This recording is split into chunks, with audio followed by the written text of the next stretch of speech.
Welcome to this episode of the Citizens Chat Show. And in this episode, we are going to look at the MPs Arrest over budget corruption and the just leaked UN Experts report, which links Uganda to M23 in DRC. With me in the studio are seasoned political analysts. From my left is Dr. Robert Ojambo, who is the head of History Department at Kyambogo University. Welcome, Doctor. Thank you. Good afternoon, viewers. Next to Doctor, we have Professor Mwambustya Ndebesa, a seasoned historian and political analyst. Welcome, Professor. Thank you, and good afternoon, viewers there and listeners. And on my extreme left is a Council Awich Pollar, who is the Director at NRM Secretariat in charge of external relations. Welcome, Afande.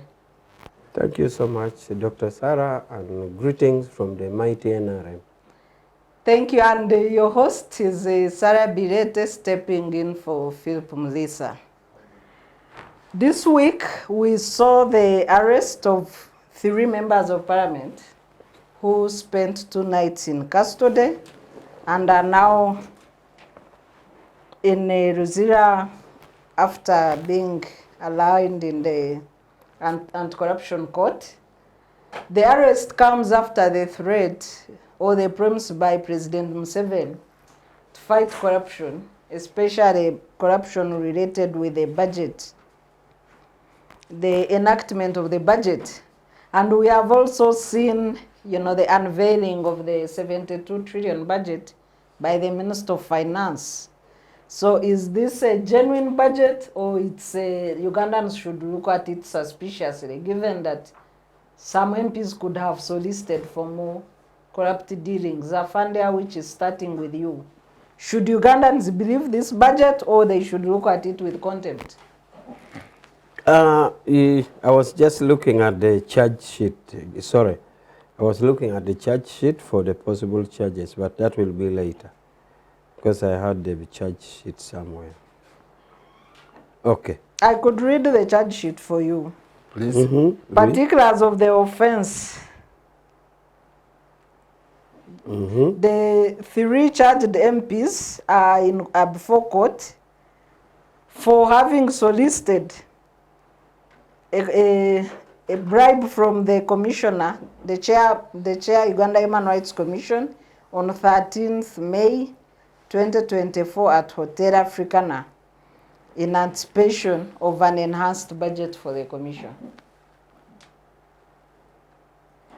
Okay, yes, but I just wanted to draw the particularity on contrary to what, because a charge must be contrary to a non-section of the law. Section 2 and Section 26 of the Anti-Corruption Act. It is Section 2E and 26 of the Anti-Corruption Act of 2009.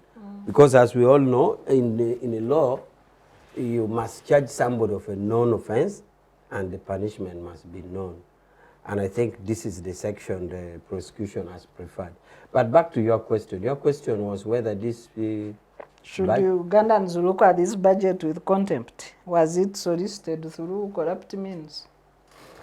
No, Ugandans should really trust this budget. It went through the normal process.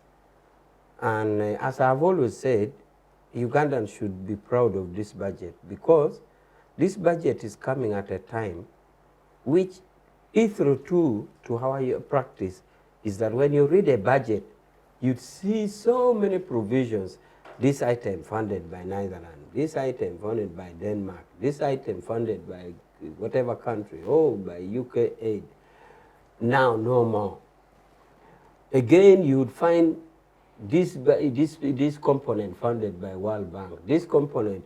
So I'm saying Ugandans should be proud, because we are increasingly having a budget in trillions that Ugandans can fund. To me, we are nearing the sovereignty that we had long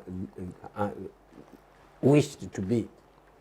2, on the issue of what could raise doubts or what could raise lack of celebration for the budget, about the fear for the corruption therein.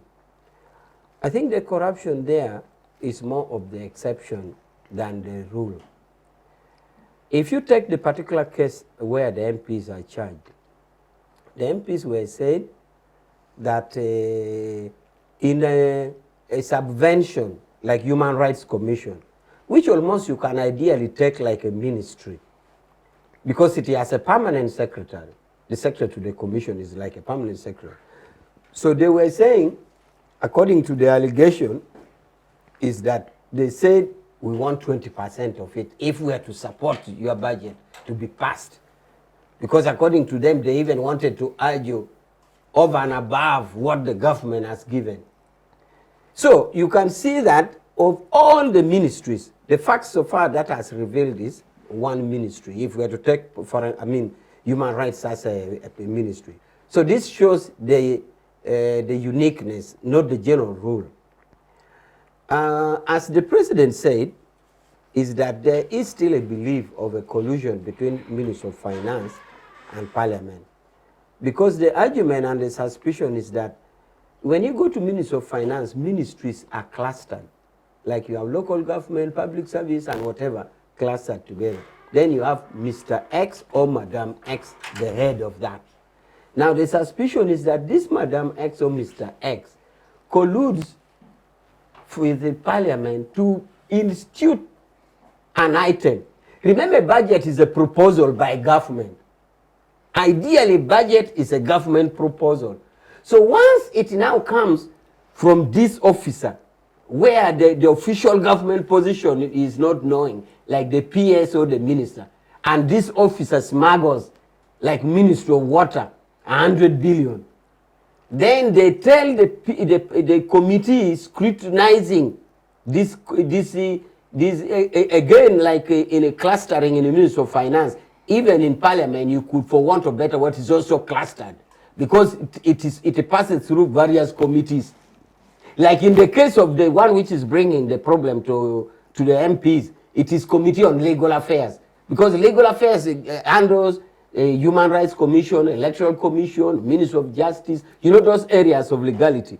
So now if this committee has connived with Madam X or Mr. Y in the ministry, then they will pass it here and they inform the PS of the other ministry, you know what, we have put yours here, which is very, very dangerous for the country. But as I said, it is the exception than the rule. And since the president says we are already aware, we shall follow it. Therefore, for the reason that we can now fund our budget, and also for the reason that the mischief is identified, and also for the reason that it is the exception than the rule, as Ugandans, we still have reason to celebrate for this budget. Before I get you off the hook, corruption in Parliament was started by NRM party. You bribe MPs to enact laws, to pass budgets, to amend the constitution. Don't you think it's time to take responsibility as a party for corruption in Parliament? Well, you see, when you say NRM started it, you make it look like it is so institutional, either by way of law or by way of practice. But the other factual element you are mentioning about bribing to pass laws or to amend the constitution, I'm not privy to it. I wish you would give it more particulars about that. But all I know is that right from our 10-point program, we have been constantly against corruption. And through the institutions that we have built, including the institutions of Attorney General, IGG, and the courts and the CID and all that, including the legal basis, including the anti-corruption court, I have said we should even build anti-corruption prison, so that the product of all this goes to prison. So you cannot really say that it is a policy matter or institutional framework or NRM cherishes and praises. Whatever acts that you are mentioning need to be looked at in detail, whether it was really as you put it. So it needs to be looked at a case by case. And for now, I'm not privy about the clear facts of the other allegation you made, but I will still insist on the ideological framework, on the position and institutions built. Because if we were put it as a policy, then we wouldn't waste time to do this. And by the way, I've always said, next time I come here, I should come with list of prosecutions on corruption, won cases and lost cases, so that maybe it can prove in its real statistical methods that indeed the war against corruption is there. But I keep saying, remember the corrupt also have brain. So they keep changing their tactics. And you wait for this one which is there. They can even start arguing about the admissibility of electronic evidence, whatever it is. So the war is not easy. But I assure the viewers that as a policy situation, right from the 10-point program, we are completely against corruption. Professor, if we go through the memory lane of a speaker under Wapakablo, let's forget the other parliaments, taking the most recent memory lane of Wapakablo, Dr.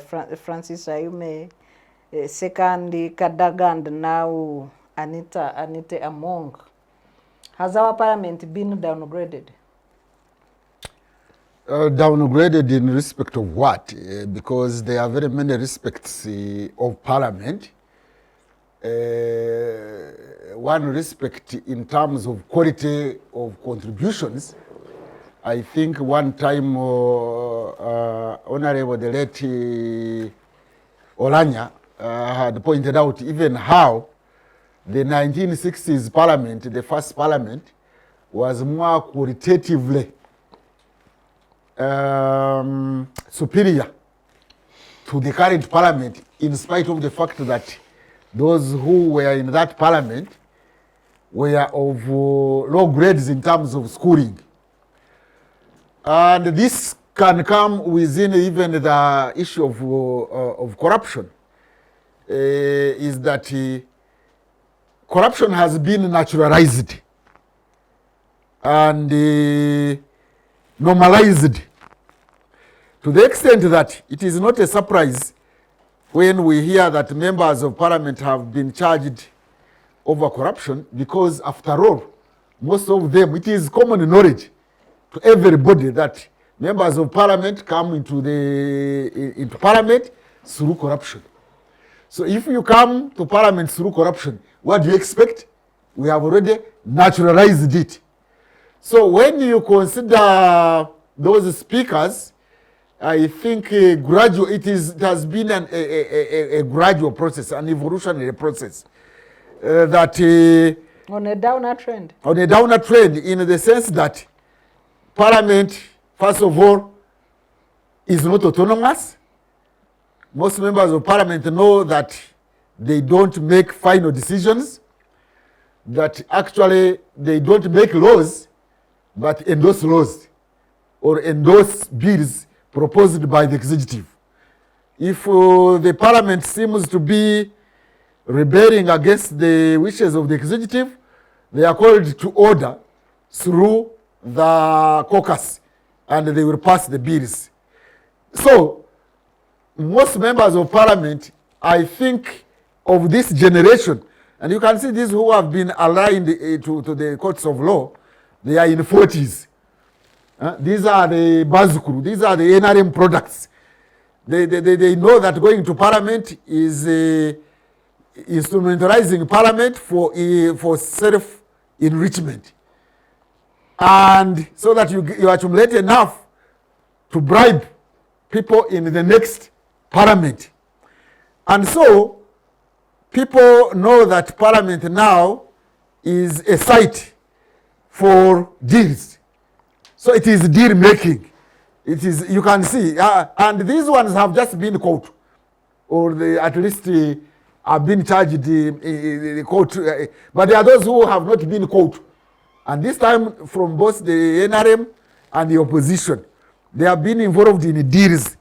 And this budget, actually, and the previous budget somehow, there have been budgets of deals, because members of parliament do not discuss substantial issues when those parliamentary budget proposals are presented.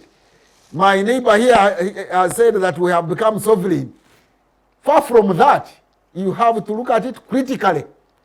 Even if... Maybe sovereign in terms of corruption.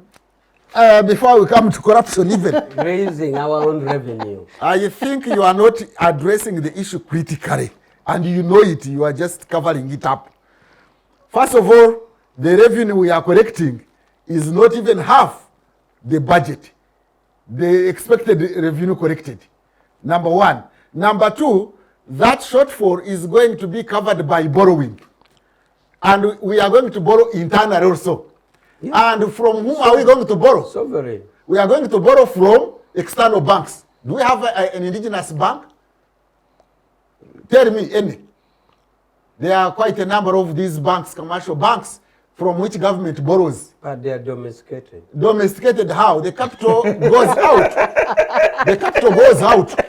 You know, we have got a liberalized the capital system where when the proceeds you get, you can take out whatever you want, even 100%. Banks are supposed by the way to mobilize proceeds, but also invest. But our banks we have here, because they are foreign banks, they never invest here. How many capital investments have our banks made here? That's not true.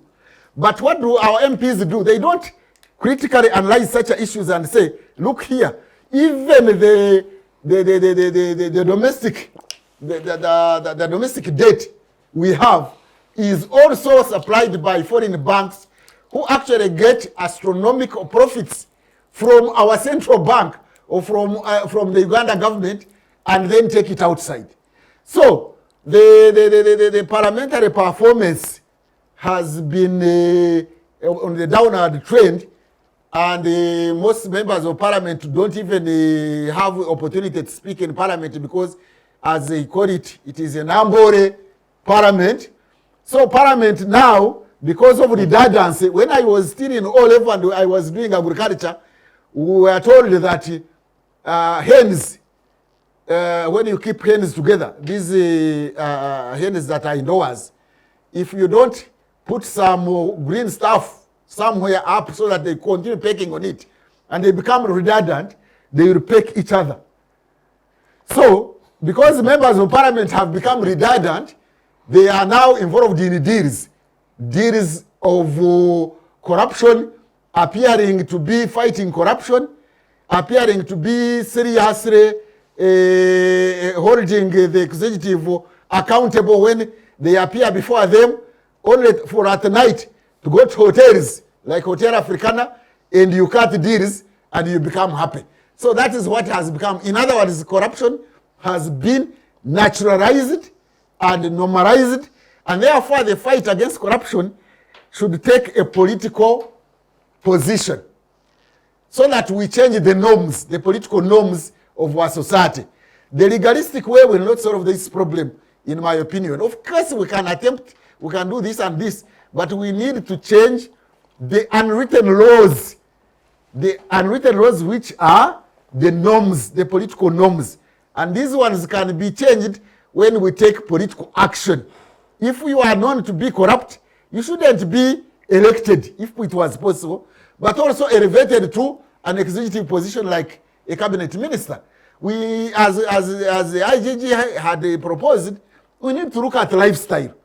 When the police went to one of the MPs' homes and the cameras were there, I saw mansions of billions and billions. And it is also said in the media that even they found their billions in the house. Surely, are those the leaders of Uganda that are expected to take us to the next move? I am afraid these are not the leaders. We are getting MPs through corruption, and when they go to parliament, they enhance what they were sent there through. Excuse me, just an information. It is unlike me to intervene. Please go ahead. Because in our cadreship life, you have to be disciplined. Now, I just wanted to inform, and I wondered whether the professor would share the same view on the question of whether or not Parliament has been undergoing A downgrade. downtrend. As, Now, there's- as said yes. by Olanya, who was a There- Speaker of There Parliament. is a school of thought which is saying that when we transformed from the movement to multi-party, and therefore picked up the law which says that if you go and engage in partisan politics, when you're a civil servant, then you can't come back to your position. You resign forever. Unlike in the past during the movement system, where you could even be a permanent secretary, you go and contest, you lose, come back and continue being PS. There's a school of thought which is saying that that law alone, or that proposition, has cut off nearly a half of the intending. Are you saying capable that people. our crew are in civil service? To a certain extent. Yeah, I'm saying to a big extent, because first of all, they are educated. That one, there's no doubt. And they have Two, gone through is that professional discipline. Professional discipline. Three, many of them, because by the time you reach a director, commissioner level, even in your village in Kotido, you have kind of put up something, even from your genuine earnings. So that proposition, the school of thought thinks that that was a beginning, because a half or a big percentage, if we don't put it in exact figure or exact percentage, now cannot go in for. So what did it do? It creates a lot of rooms for those who first of all have nothing to resign from. For dealers. They have nothing to resign from. Your first job is an MP. He has nothing to resign from. He has an equivalent of S6. The law wants S6 or its equivalent. This one has the equivalent. So he has no worry about what is resigning from. So that is in some school of thought is believed Some to have extent. contributed a lot to the downward trend of the parliamentary status. Thank you so I just much. wanted to bring Let me that. come to Dr. Ojambo. In addition to the information shared by Afanda Awich, which is to some extent true, there's a school of thought that authoritarian regimes also degrade the quality of institutions and the quality of citizenry in leadership. Is Uganda at that stage? Yeah, thank you very much. You know, we are discussing a very complicated matter. But to give a perspective, members of parliament come from a community and a society. These are not imported people from Sudan or they're imported from Burundi. These are Ugandans. Look at the Ugandan society. Which institution is doing well? Just look at all the institutions that we have. Look at education, look at sports, look at the church, look at even the civil service you are talking about. I think it would have been very surprising for the parliament to be different. But I want to agree with you that in most cases, historically, authoritarian regimes normally kill civil society. Because for a parliament to be vibrant and good and knowing what to do, should be in a country which is civil and where people are protecting the public good. If you look at parliaments that are doing well, especially in Western Europe, the civil society is good. When you go to these places, there is what we put in place here called the barazas, where people are supposed to go back and they ask it questions, they discuss with the people what they need the members of parliament to do for them. In Uganda, if you call a baraza, it turns out into a begging thing. The member of parliament goes there to be begged. Oh, my son has not gone to school yet. Oh, my relative has been diagnosed with the leukemia. Oh, so there is no idea to talk about. So at the end of the day, the authoritarian leader becomes the solution of the problems. And you have seen even the president has excelled in this. The president is not there to really put systems that can help people.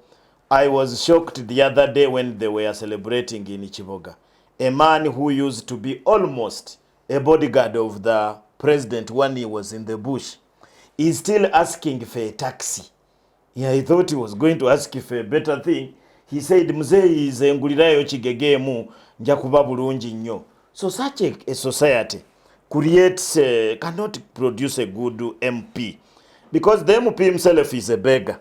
He's also a beggar. Before he goes to parliament, he has to beg here, to beg there. That's why they worship these political parties of theirs.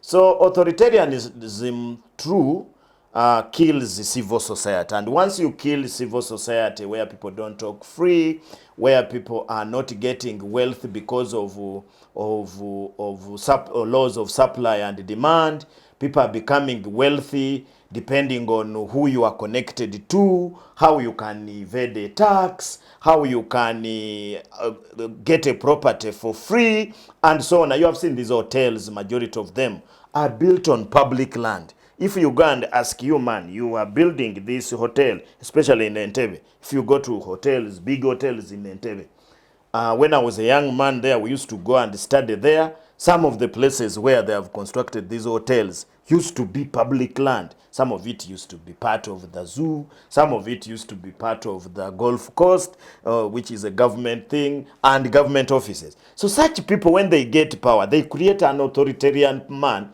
who keeps on supporting them. You have seen the saga of this hotel, Aya now, which is now being sold. And I saw that the president, The president is concerned. Is concerned Yet that it was built on free land. on free land. So that is what authoritarianism does. But just to answer a few things that have been said by my senior colleagues. Number one, let's look at the budget. General Awich is, Major Awich is telling us that we are now self-reliant according to our budget. And he was trying to inform you only that you have failed to pick what he was saying. He picked. The budget now that they read yesterday is 72 trillion. trillion. The country can only raise, the projection is 31 trillion. The debt that Uganda must pay in this budget is 34 trillion. So even paying the debt alone, you are less by 3 trillion. Now, if you are really good at a balance sheet, let's not use economics. Let's use commerce. Commerce, senior 3 commerce. There's a balance sheet. There's revenue this side. There is expenditure this side. Revenue is 31 trillion. Expenditure is 72. So what is the deficit? Because they used to cane us on that one. The deficit you just subtract. Now that deficit, as he said, you are going to get it through borrowing. That deficit, you are going to get it through, don't please be deceived that we don't get donations. We have continued to get donations from USAID. The whole of our health budget, over 80% of our health budget is managed by donor money. Go and check. Only that they have incorporated it into the budget, but it is mainly donor based. In fact, government puts very little money on health. On education, go and check. UNICEF and other agencies put a lot of money on UPE, on so many things. Go and look at our development budget. Our development budget, where we are constructing roads, we are doing what? In fact, since the passing of the homosexuality bill, that's why you see most of our roads now are not developing at all. Because many of the roads here were being constructed by European Union and the ADB, African Development Bank. So it is not true that we are far from there. In fact, of the 3 budgets that we read together, Kenya, Uganda, Tanzania, you find that the one of Kenya is more self-reliant than the one of the other 2 countries. But when Magufuli was there, the one of Tanzania had surpassed all of them because Magufuli had really concentrated on using the resources at home. For example, he chased away Chinese investment from Tanzania.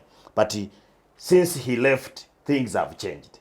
So it is true, and this is a fact that we must accept, and it's because we have no serious economic activity that the country does to produce money, maybe until when we get oil the oily places there. But for now, our budget, remember, on that 31 trillion, we need 9 trillion for administration only.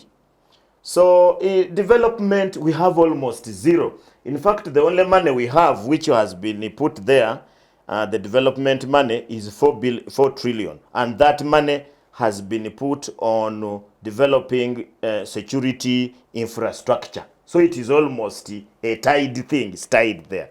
So people who are expecting schools and what have you are in big trouble. Now, going to the issue that is in Parliament.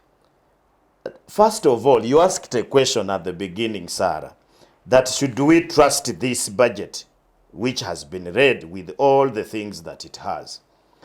Yes, we have to trust it because it is a document which has been put in place by the Fountain of Honor, who is the Minister of Finance.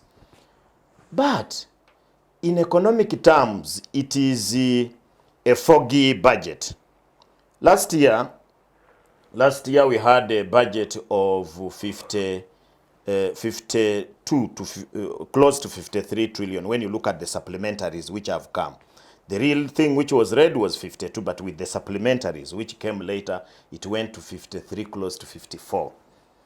But when you look at the real budget performance, the budget performed at 40 something trillion. That is the only money that they would get, and it had a very huge deficit. So I thought that we are going to reduce our budget. We are going to reduce our budget knowing the problems that we have, the VUCA issues that have been there of COVID-19, then later Ebola and many other issues that have taken place in Ukraine, in so many affecting our things. I thought we were going to reduce our budget maybe to now 40 something trillion.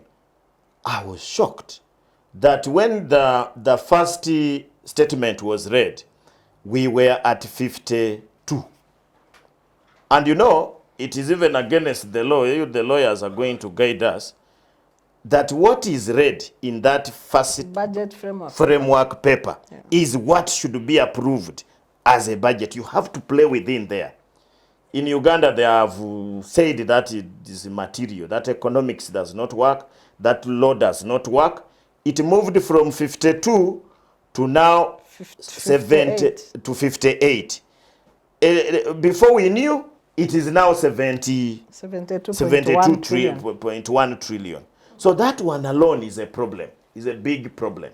It means that this budget, you know, our budget system is participatory. It should have started from the MDAs. The MDAs, to simplify for my listeners out there, MDAs are the budget users, the departments. The departments are the ones which come up with their plans, and the plans you attach the cost. MDAs is ministry, department, and agency. And agency. And agency.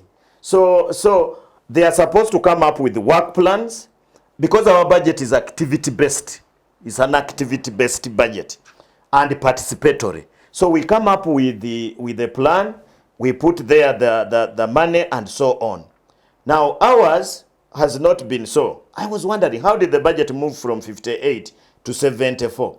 MPs and other people, instead of discussing the budget that had been given to them in the framework paper and budget call 1, budget call 2, and so on, they went on adding in things.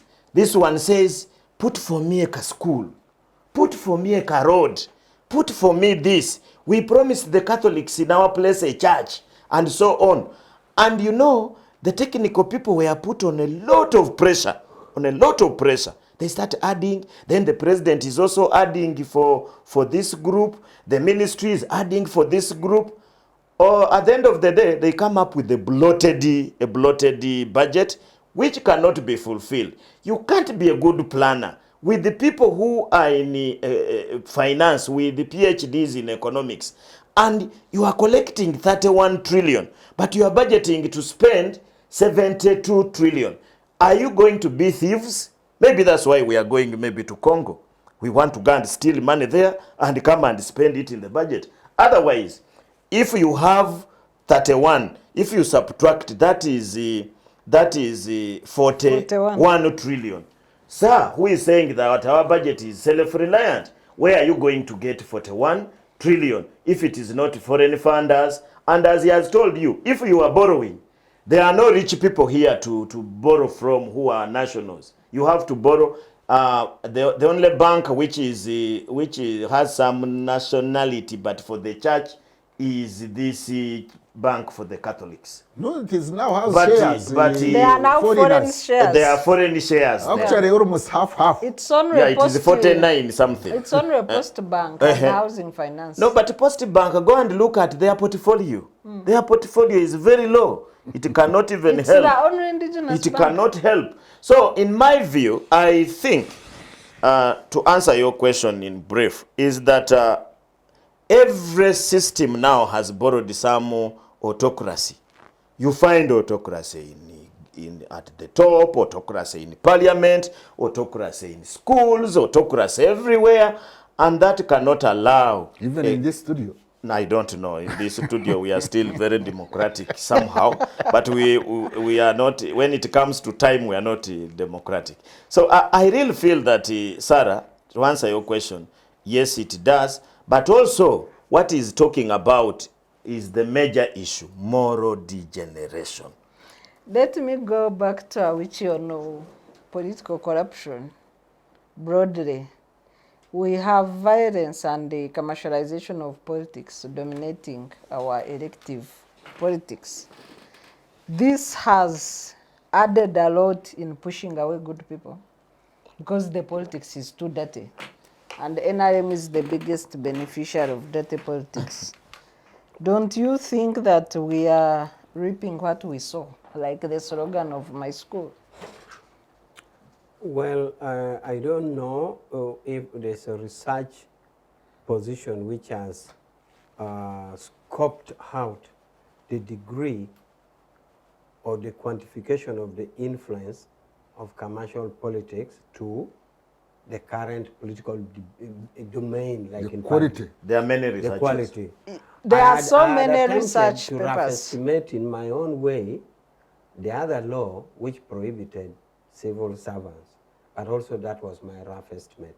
But the fact is that without getting bogged down with the quantification, but I think it is true that monetization has had impact.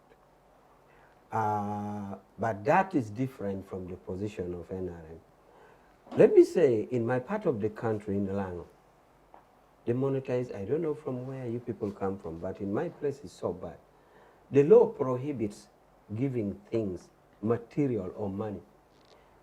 During campaigns. Ideally, before that, like in, say, 96, the campaign, 96 or 201, you'd address a group of voters, and as a candidate is leaving, you said, your water I've given to Kello. Mr. Kello will take care of your water. But right now, it's no longer the case. People line up in broad daylight without even fearing a video recording, and they get their money cash, contrary to the law. That is one aspect of monetization. But of course, there are bigger things. So it is true that monetization is there, and it is much more additional sieving away KK of would have been. If I may give you data, any candidate you needs a minimum of 700 million to go in a parliamentary race. 700 million, 3 billion. So, and this is what we give at a polling station. You are out, eh? About. This is what a candidate gives at a polling station. But what a candidate gives in terms of giving to a church, to burial, to weddings, is so much. And even in church, it is well documented that if you go to a church and they said we want chairs, say 50 chairs, if you give chairs, brand new chairs, the pastor or whoever will just pick the chairs, put it there and say thank you. But if you gave cash, even instead of 50 chairs, you gave cash of 40 chairs, they'll pray for you and even your name will be shouted. So you can see that it is not even about material now, it is real cash. Because I thought you would say, if the church said they wanted chairs and I gave chairs, which itself is a crime, they would celebrate. No. Somebody who gave 50 new chairs and another candidate who gives 40, chairs worth 40 chairs in cash, they will celebrate more. So this is how much we have gone. But the position of NRM is this. Museveni has been discouraging MPs and candidates. Even now, Museveni still argues that, look, we have government projects. We have 100 million per parish. This is what government is doing, and for everybody. And the 100 million, when it goes to a parish, it doesn't disaggregate that we're giving to NRM only. It is for everybody. So why don't you ask MPs, especially ask movement MPs, go and tell people that government has done this. He has been completely against MPs giving out money. But now, Chairperson, if I can just bring in something so that you continue. What is your comment about the guidance by the chairman of the party guiding the voters when he guided that they should give him people who can work with him even if they sleep? Actually, he says, if you give me people who sleep, provided when they wake up, they will vote what is on the floor, then it's okay. What is your comment about that guidance? Before you answer that, I wanted to come in. What example does your leader give when he moves around everywhere with handouts? And now the MPs are also looking for the same handouts because the citizens are used to that. Also, we have gone ahead to personalize service delivery to the extent that we give leaders budget for donations, In fact, for corporate social responsibility. What precedent are you setting? In fact, Sarah, that has vulgarized the budget right now. Every leader is asking money for donations, including the Chief Justice. Instead of service delivery. Chief Justice what's giving your, donations. Yeah, what's your take on that?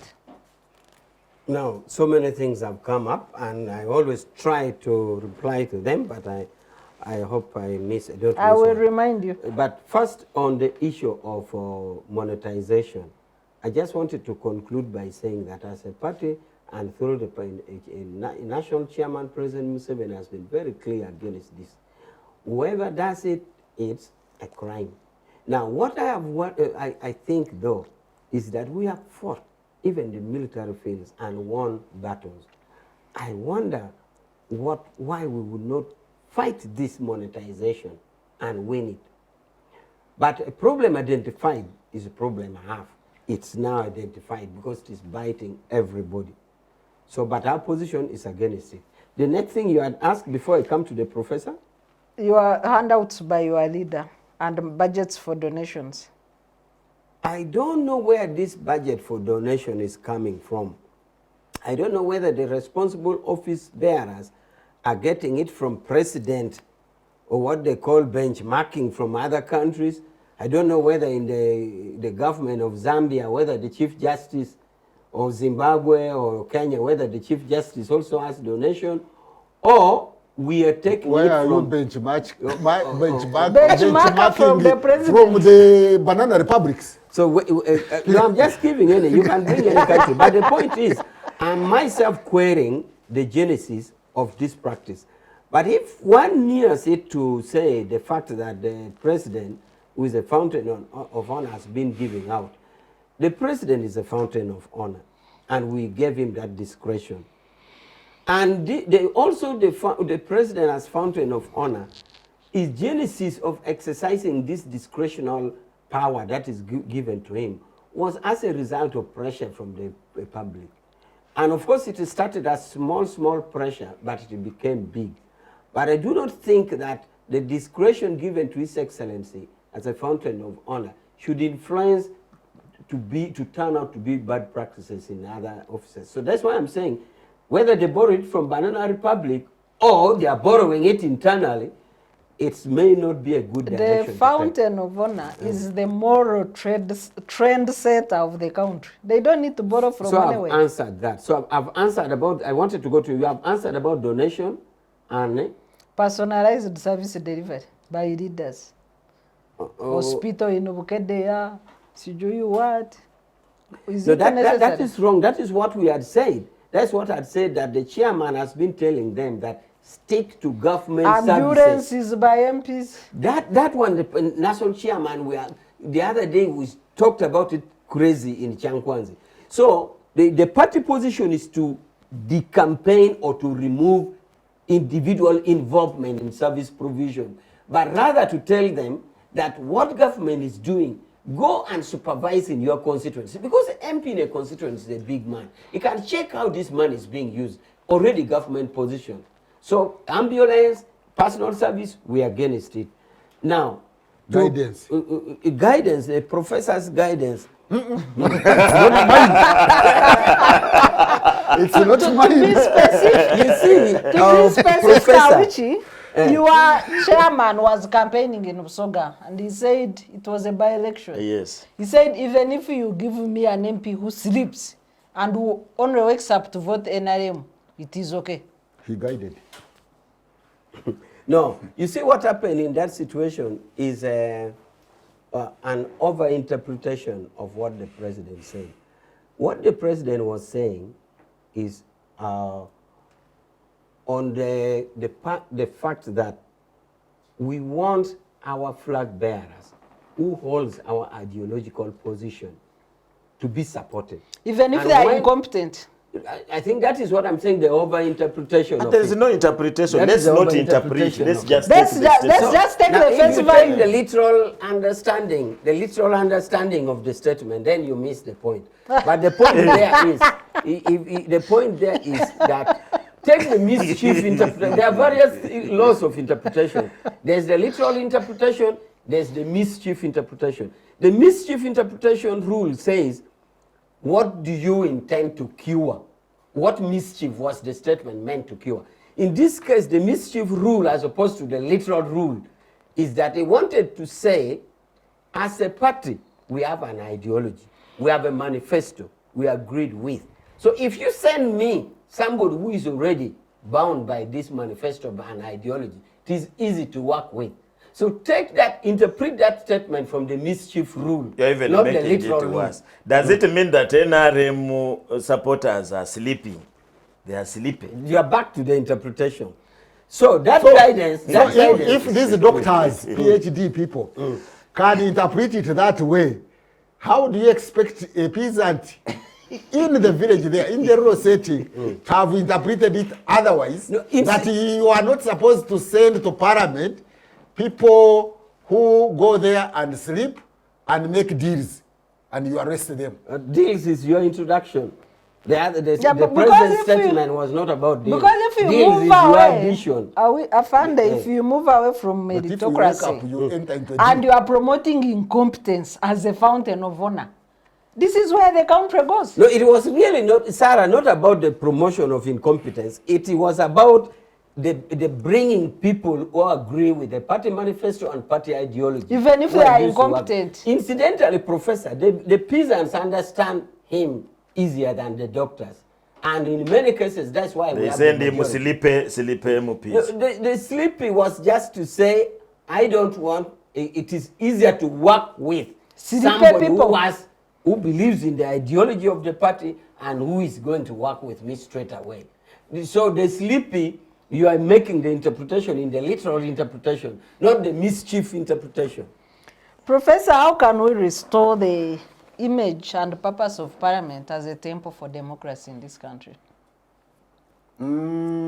I think now the restoration of parliamentary effectiveness cannot come from the political class or from top. It has come from bottom up. I don't know what we can do to have citizens wake up and not sleep like the MPs they sent to parliament, and hold members of parliament accountable. Before they hold them accountable, send members of parliament send to Parliament people who are qualitatively advanced, people who can go there and discuss national issues and national budgets the way they are supposed to be discussed. But also, I think let's not look at only the intellectual capability of the person to be sent to Parliament, but look at the moral authority of these people that we are sending. Because we have naturalized corruption, even the peasants send there the most corrupt.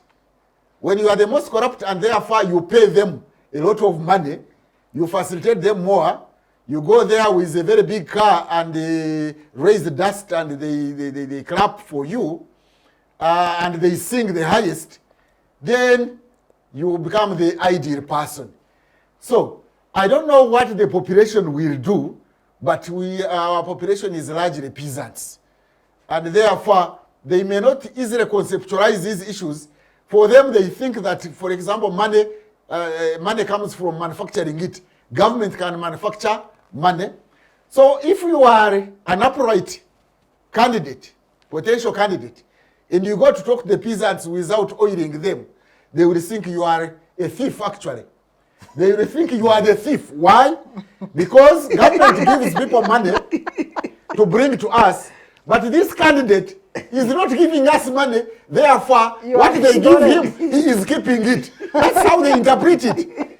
And this is the reality on the ground. If you go with a modest car in campaigns, and not a big car, people will look at you as crazy. When you don't give money and other goodies to the potential voters, they will think that you are a thief. Actually, your opponents who have money will go and tell the electorate that, you see, government gives us money to come and give you. But this man or woman who is not giving you is selfish. He has eaten your money. He has eaten your money. For us, we are giving you the money that they are giving us.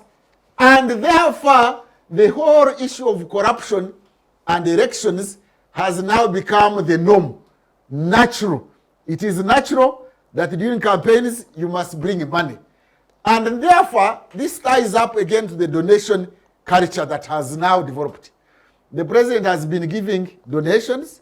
Now, every officer of government, including the Chief Justice, did you say? Yes. He's also asking for a donation He has a budget for donations. A donation budget. A speaker has a donation budget. Prime Minister has a donation budget. Vice Ministers have President. donation budgets. Even the chief whip. The chief whip has a donation budget. Now it has become a norm to distribute goodies, and the peasants expect that one. So if you are in office and for some reason you are upright and you refuse to give people those goodies, you will not come back in the next elections. If you are upright and you don't exercise, abuse your office, your authority to appoint people of your tribe to be government offices, next elections you won't come back. Why? Because everybody else is doing it, you are the one who is not doing it.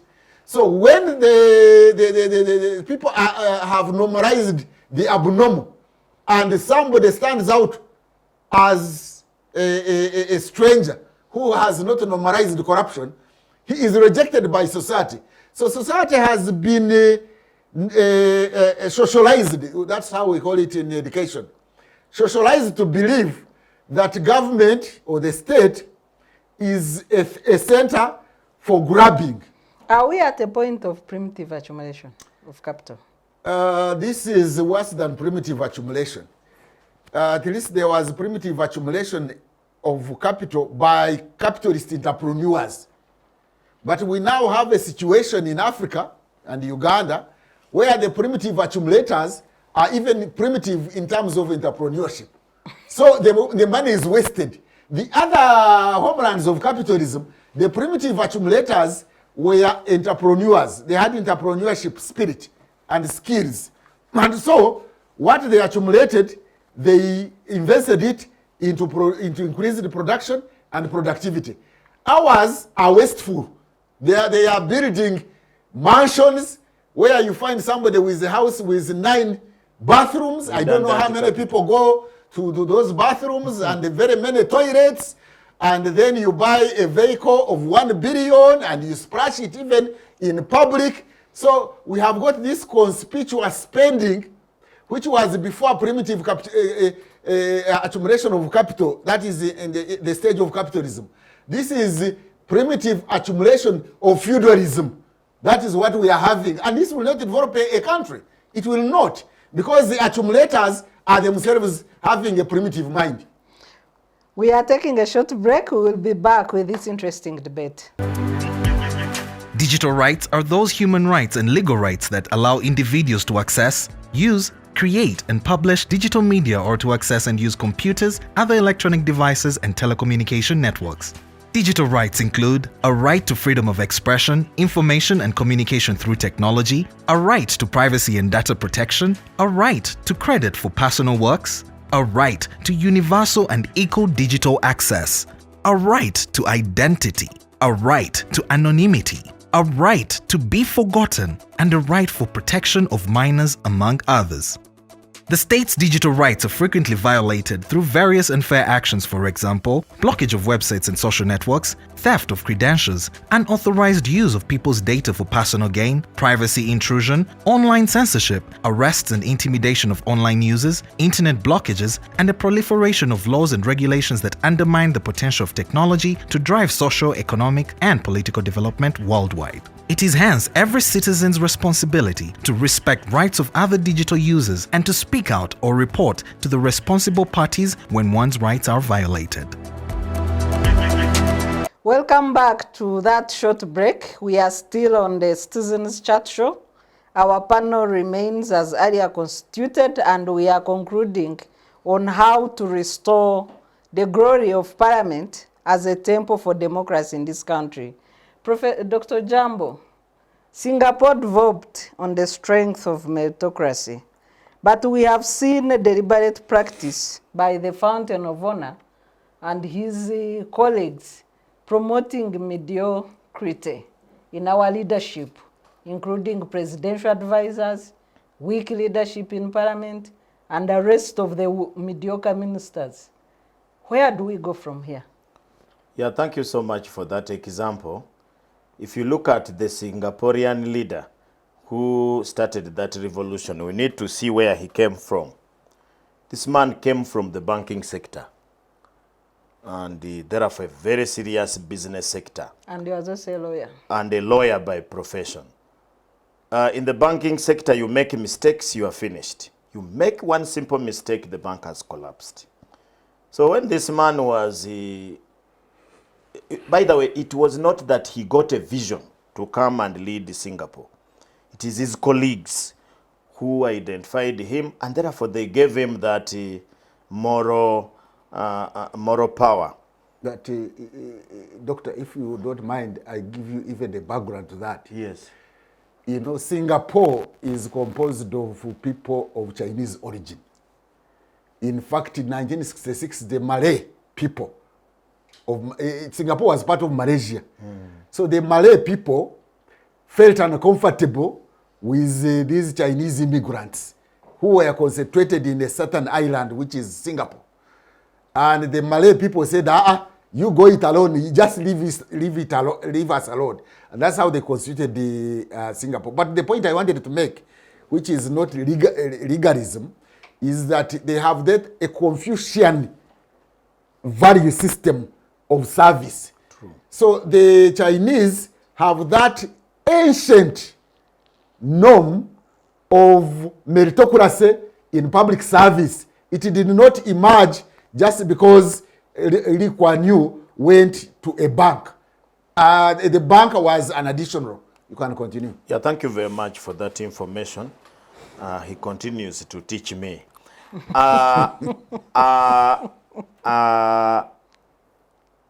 So Singapore, they were defined things, and it was not distorted by democracy as we have it here. Lee Kuan Yew was one of the hardest leaders that you can find in the world.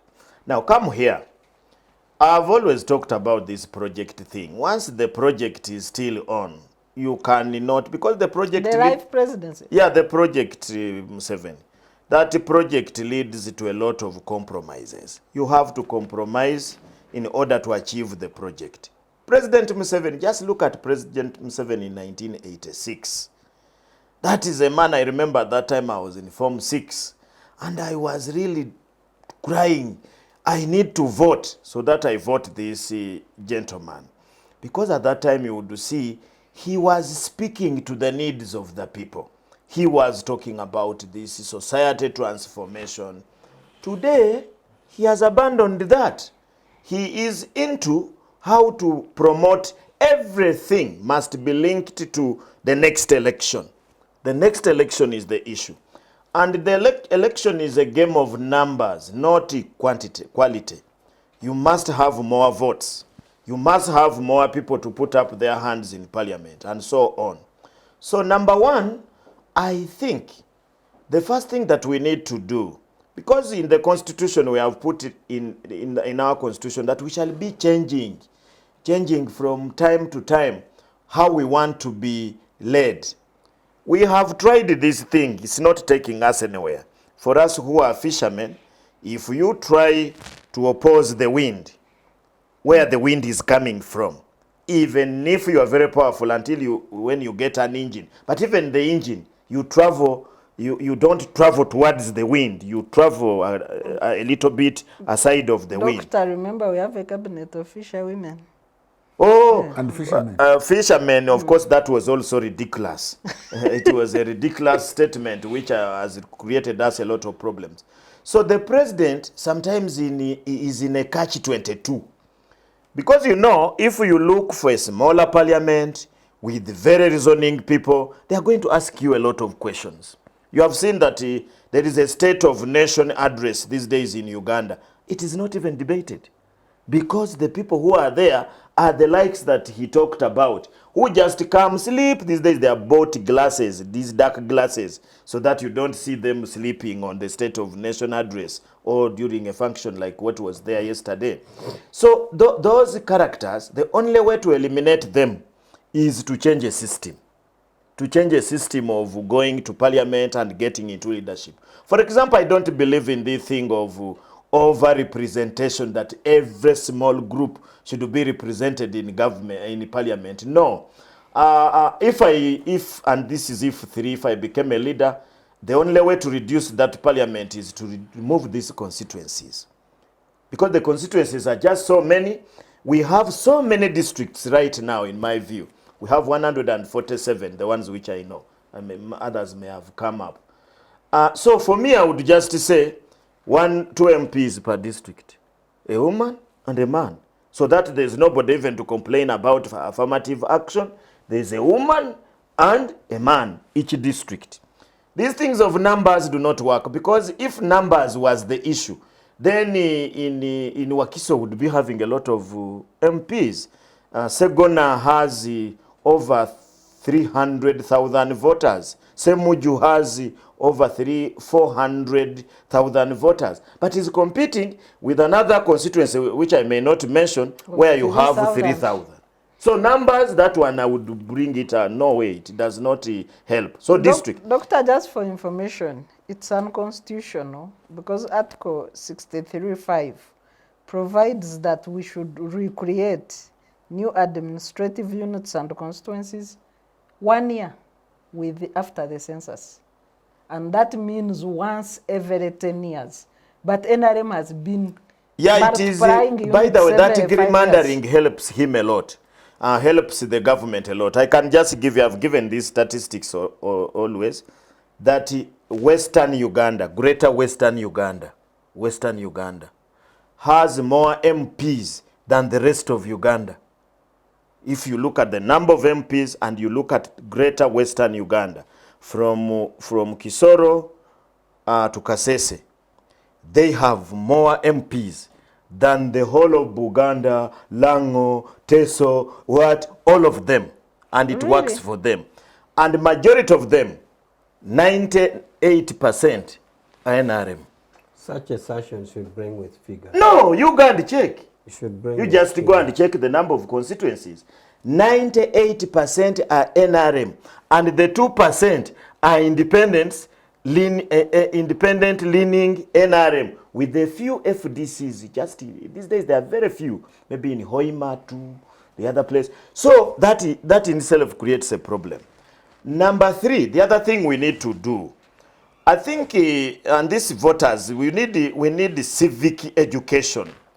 The NGOs have tried, but they can't do much. In school, almost civic education has NGOs been... are not supposed to be political, in the sense that they are not supposed to civic educate on political matters. Yeah, but it's a job which is supposed to be done by two organs of government, Electoral Commission and the Human Rights Commission. But they have failed. They have abdicated that duty. In fact, in Uganda, the little civic education that is there is done by NGOs, although they are not supposed to do, but it's done by them. And the media. And the media. Now, in schools, almost civic education has been abolished. You know, they started interfering with the political education and the civic education itself. They are not there. In fact, in Uganda today, we have kids who do not know, who do not know, for example, the role of a parliament. But there is patriotism.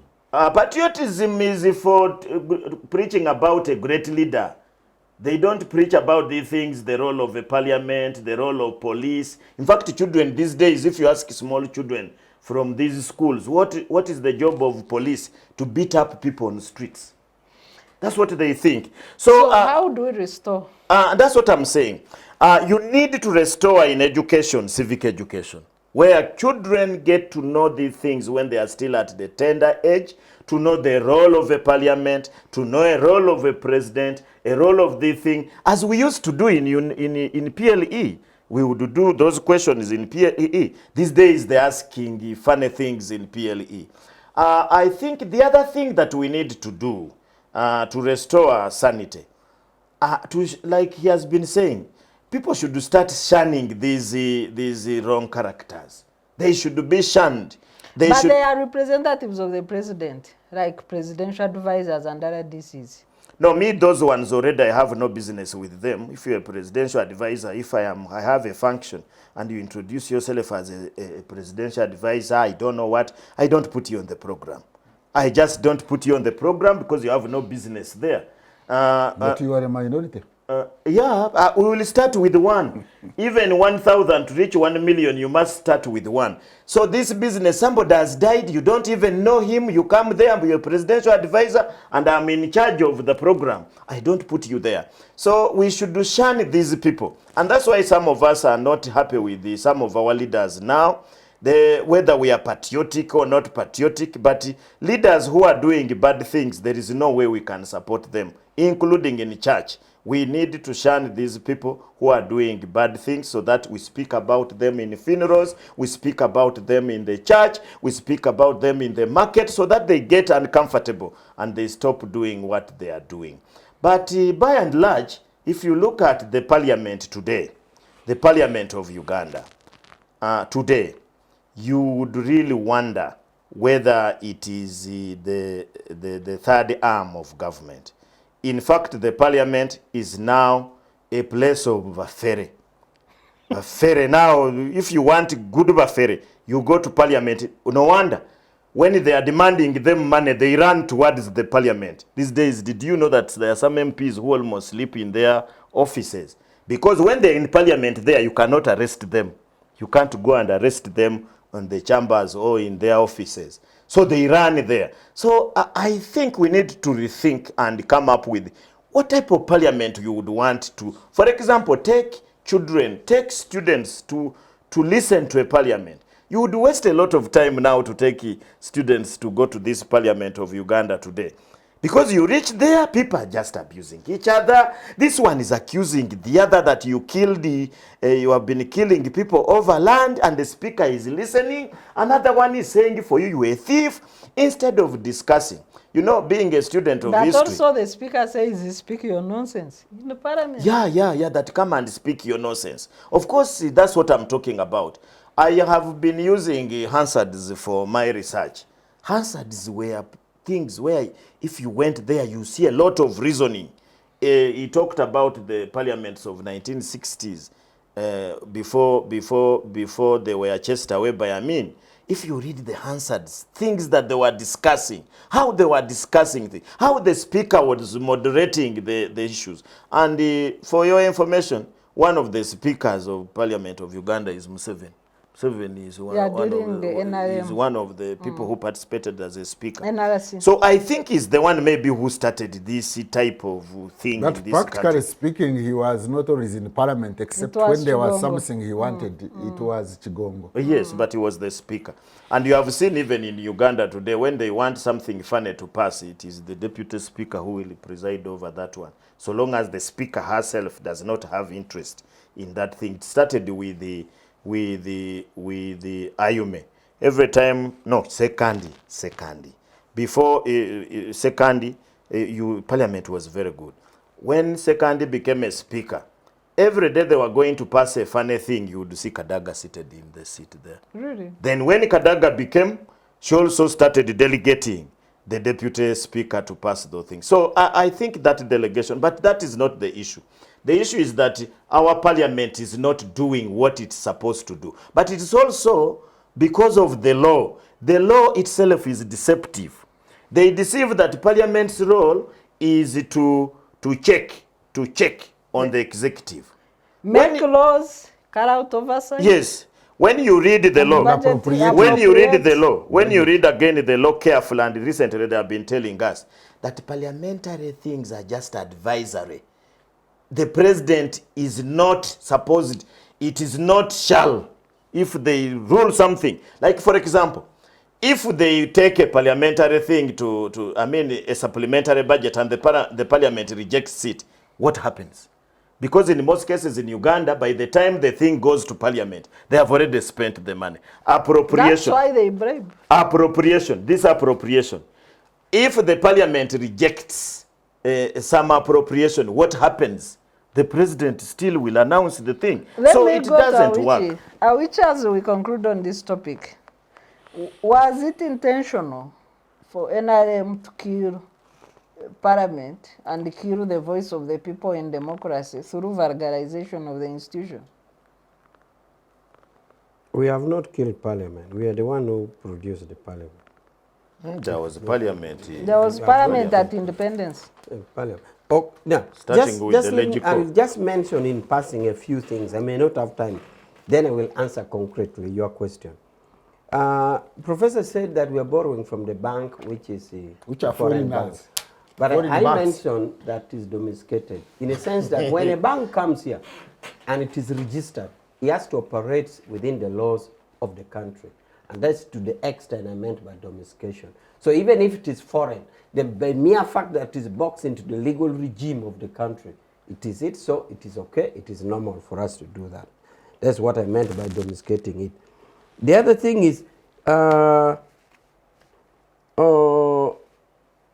we authoritarian? It came from Dr. Sarah that authoritarian regimes produce Key institutions. And then you also consider, Yes, if we I are. were you, I would have started by rejecting that we are not, Uganda is not authoritarian. It is.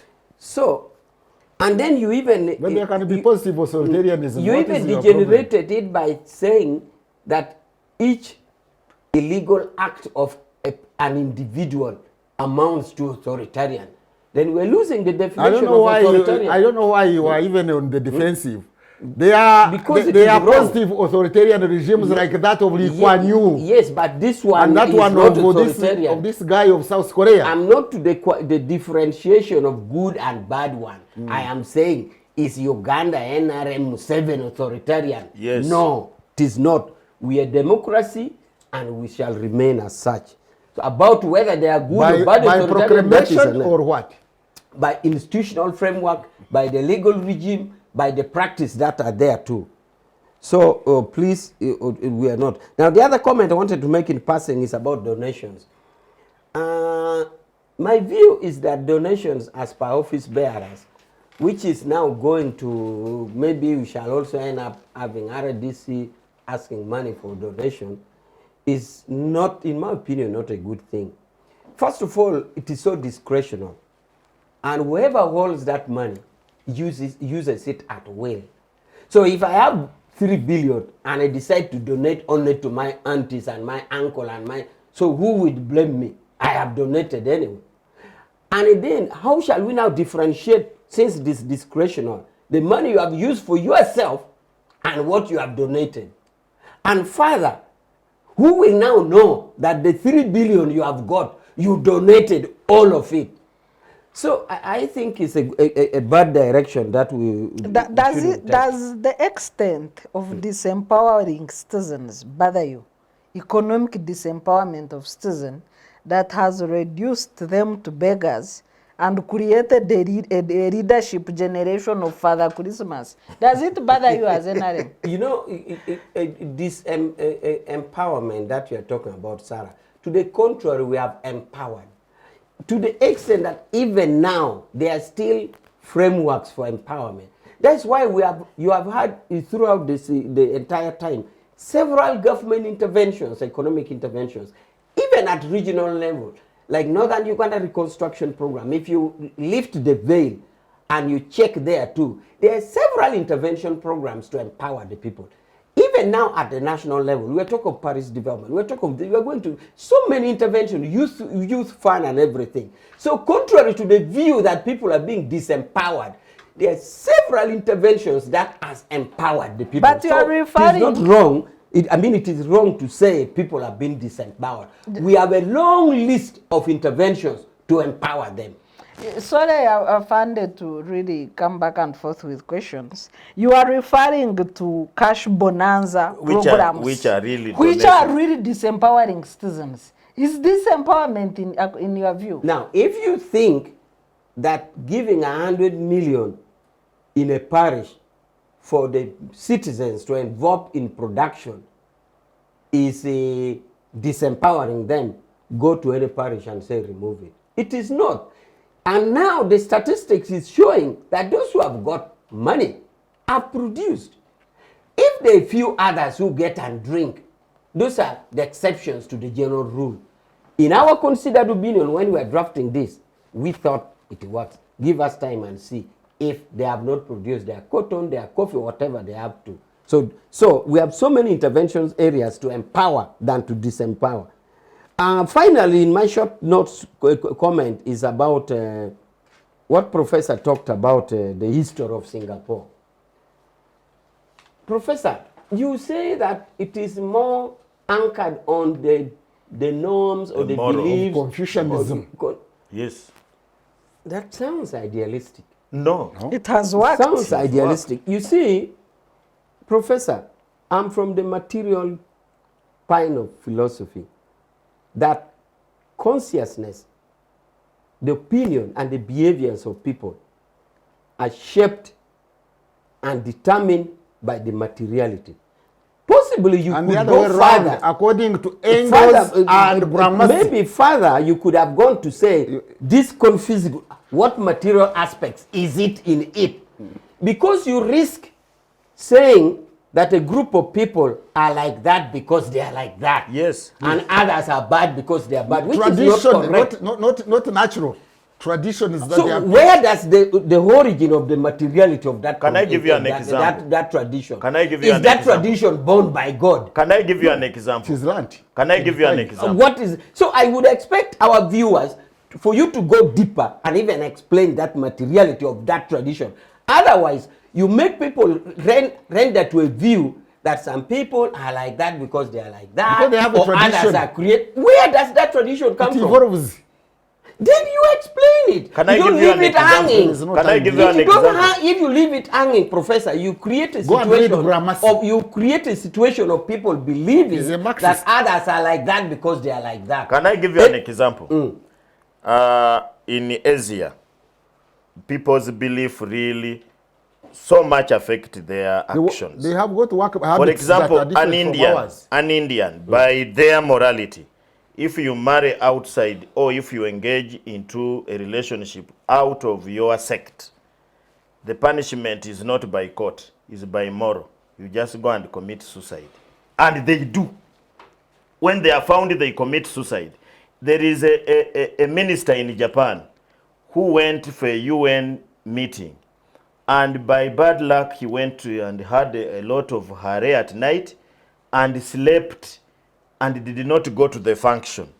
And when the TVs played at home that our minister was not there, they found him, he had already committed suicide. You see, when you talk of beliefs, you talk of cultures, it's okay. But me, what I'm saying is, don't leave our viewers, don't explain a matter and let it fly in the air. How? It is misleading. Even beliefs have materiality. What led to that belief? Not all. It's not that it is brought You by know, God. it is just because for you, you are Anyway, a my view, material Professor, conception is scholar. that you have systems like city-states, like the Singapore. You have Monaco. You have even Liechtenstein or Luxembourg. Most city-states are so operating in a way that it would condition you to materially look at things and be upright We shall discuss compared that to a one bigger thing. another So let's time. not Let's lead see. our viewers and leave it to a point and make the idea fly away. It is misleading. So Anyway, what is I the leave that problem at with that. that? How do we So- restore the growth of parliament in 1 minute so that we go to In 1 minute DRC? is that maybe for the viewers, the adversarial role of parliament.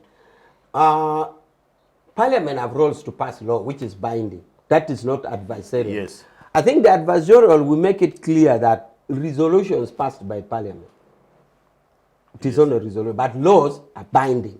I agree. It is resolutions that are considered, which are called in And law in most to be cases, Parliament is adversarial. making resolutions than laws. Yeah, that is adversarial. So you want to make it clear. Otherwise, if you leave it like Parliament, if we leave it hanging, somebody may think out that Parliament actually don't make decisions. But there is a distinction between decision made as a legislative process and decision made as a resolution of Parliament. True. That one is not binding. So I just wanted to make it clear. Now, your question was, How do we restore the growth of parliament? the glory of Parliament, some of us warned you before. President Museveni is on record. President Museveni is on record saying that you people, you are saying we go multi-party. It will come with its mischief. But how about, Okay. but why other countries with multi-party have normal parliament?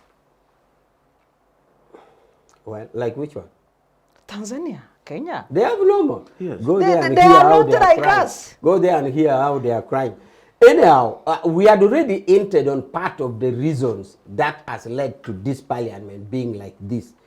By implication, therefore, you'd say we have already seen part of it. The restoration of parliament is a whole day for us to discuss. It includes, among others, reducing the size. It includes, among others, who should contest. Even reducing the pay to remove the business So we can element. take a whole day, but still I still want not to go unnoticed that parliament was abolished by Amin, okay? Completely. And restored by Obote too. Obote 2, no, not by Obote 2. UNLF. UNLF introduced what was called the National Consultative Council, which was a parliament. The speaker was Professor Ogumayo. And National Consultative Council, with its speaker Ogumayo, continued up to Obote 2. No. Oh. No. Ruguma even went to exile in the Gang of Four. When even Isa came in, I think it is again Butajira who came in.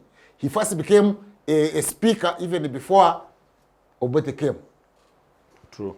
No, not to. Rugumayo went to exile, you know that. Rugumayo the stand on speaker. Omonyo joke and Nabudere went to exile. My view is they went to exile when Obote 2 came. No, they went to exile Oh, fine. Fine. when Binaisa came into power and Rure was removed. So, but what's noting to me is Muwanga, actually. When Muwanga what's came in. noting is the abolition of parliament, By which Idi was Amin. restored. So, NRM came and created a parliament called the National Resistance Council. Okay? So you cannot accuse us of killing parliament when we actually maintained the semblance that Obote had. We even expanded it. We even gave it more power. We are shifting to DRC.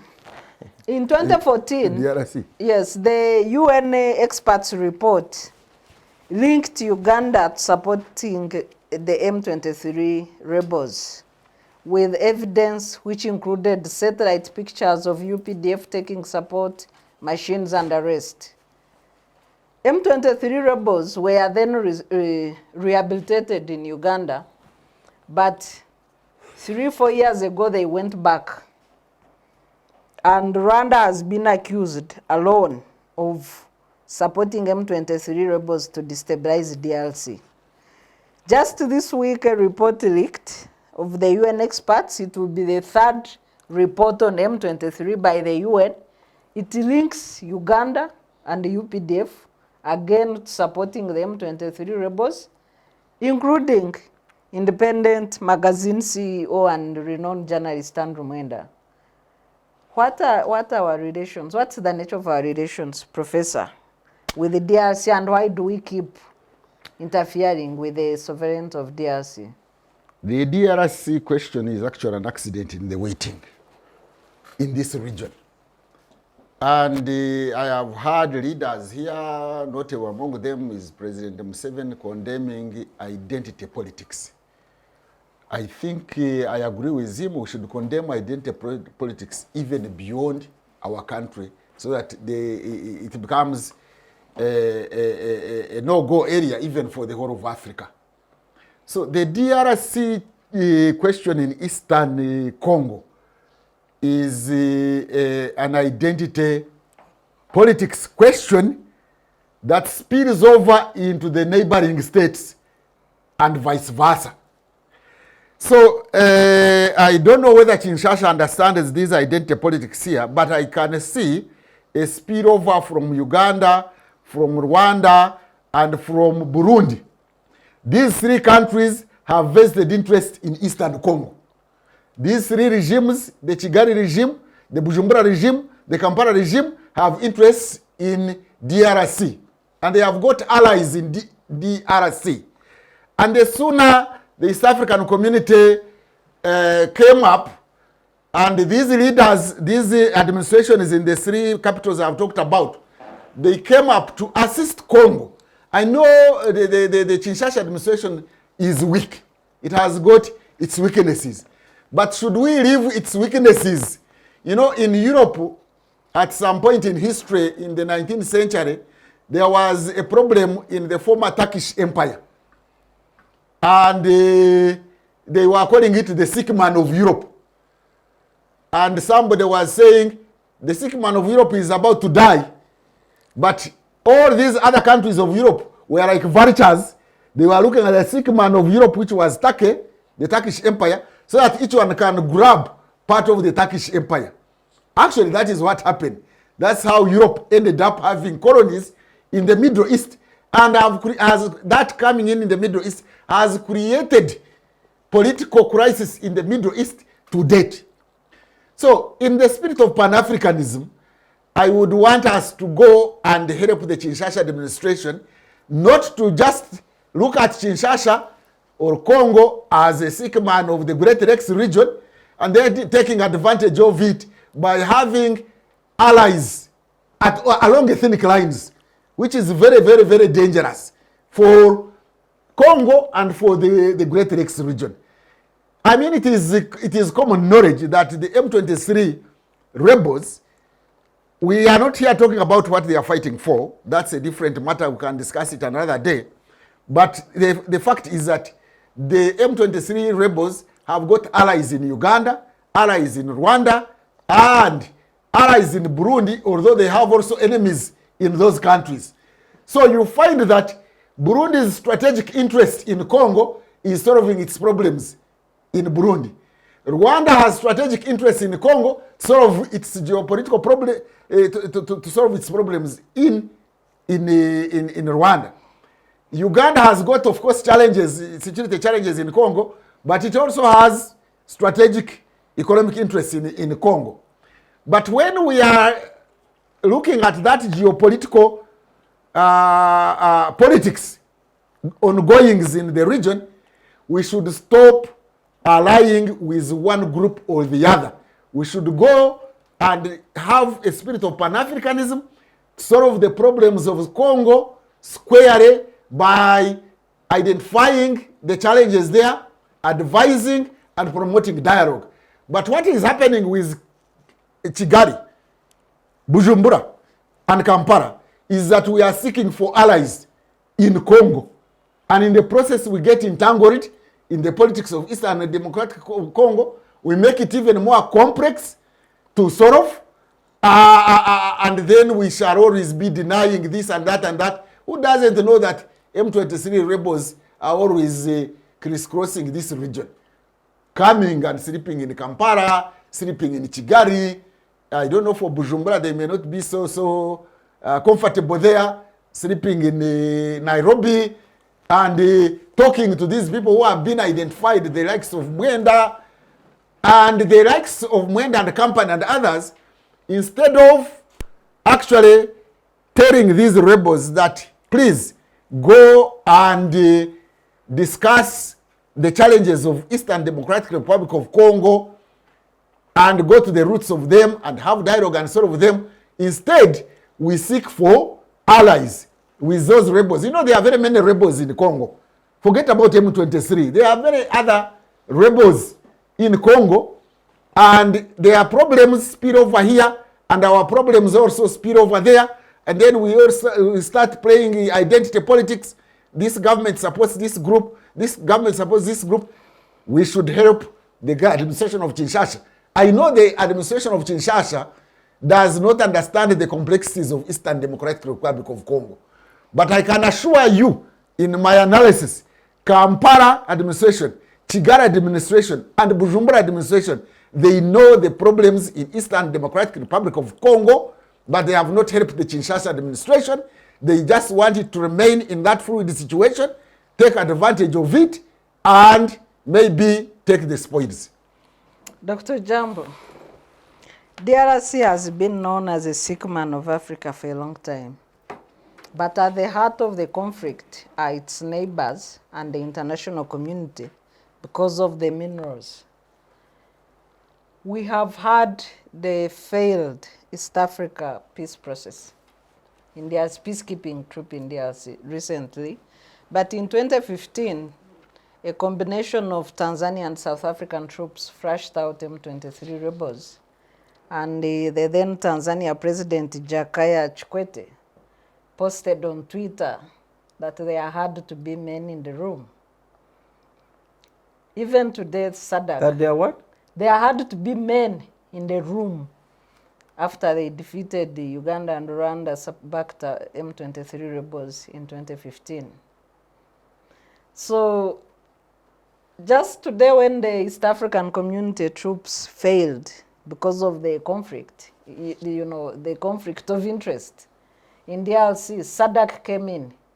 Should DRC look more toward the SADC than their newfound home in the East African community for peace in the region? Yeah, the situation in Congo is a very versatile and volatile thing to deal with. Those days we used to talk about the Great Lake conflicts.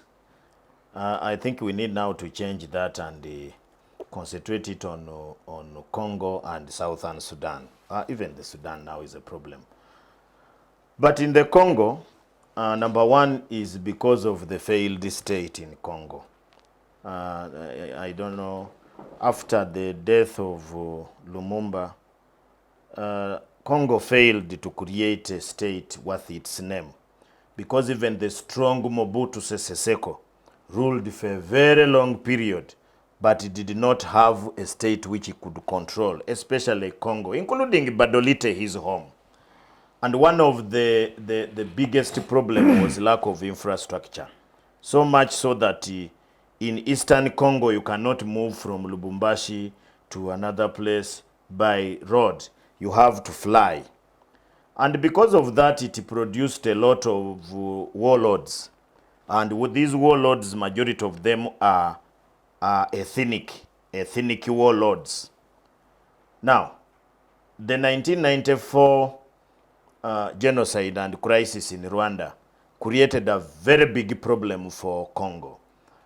Because at that time, there is a very huge group of people who migrated from Rwanda. Statistics show that there are more Banyarwanda in Congo than in Rwanda. And now, That's not true. I don't know whether truth or not truth, but the population will show. The people today called Banyamulenge, majority are Banyarwanda. yes. Are Banyarwanda. No, they are origin Rwandaphone. people. They are not are Banyarwanda. Tutsi. They are Tutsi. They are Banyarwanda phone. No, they went there. They are refugees. No, they are not. I was doing recently research in No, Changwali. your research is decided. Majority- Banyamulenge are not refugees in the Congo. That is your view. No, it's a fact. I interviewed a number of people who have come from Congo, but they would trace their origin in Rwanda. So did they run But they might- in the definition of refugees and the High Commissioner for Refugees? No, they Do went they to fit in the definition? They went to Congo. Problems in Congo have now chased them to Uganda, but they will still insist that their cradle land is in Rwanda. they meet the in definition Rwanda. of a refugee? But, But this is really vulgarizing. Doctor, can I my- help you there? Don't confuse Banyamulenge with Rwandaphones in Rwanda.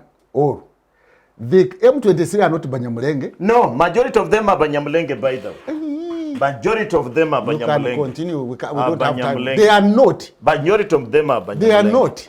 So whether they are or they are not, but They are majority not. of them are Banyamulenge. No. So I was building my. Can you please leave me? Your and I do- analysis is going to mislead. If you think the Eastern Democratic Republic of Congo today of North Kivu are Banyamulenge, it is not.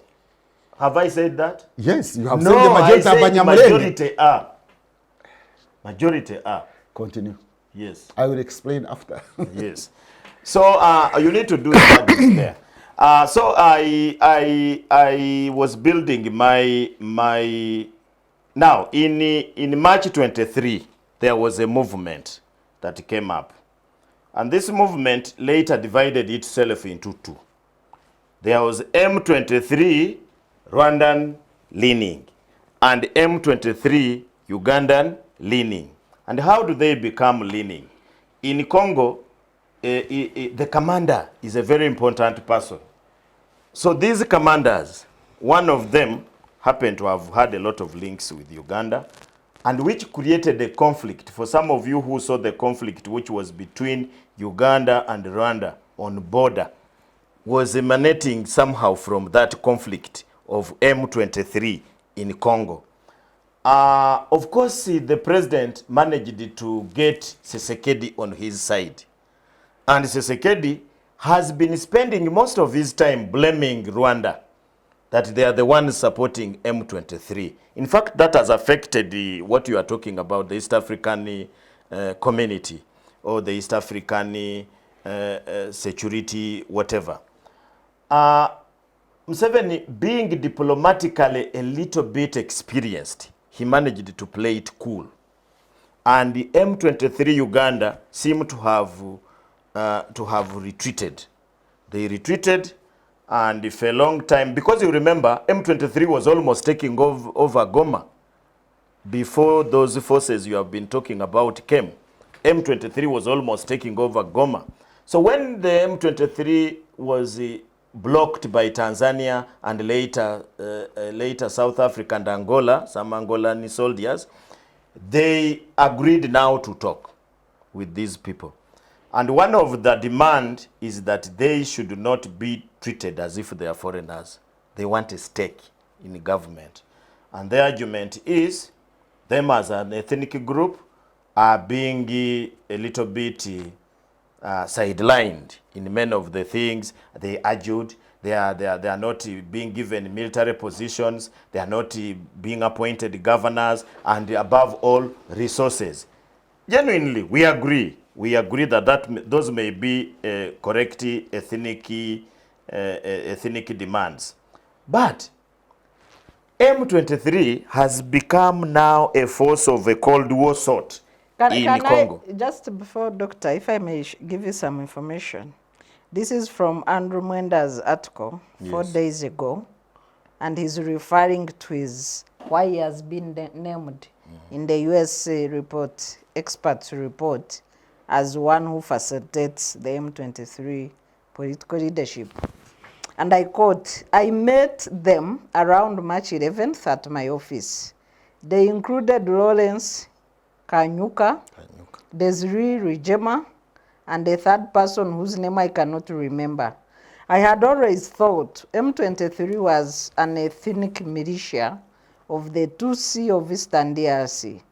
To my surprise, Kanyuka told me he's from the Lumba ethnic group, just like President Kisegeti.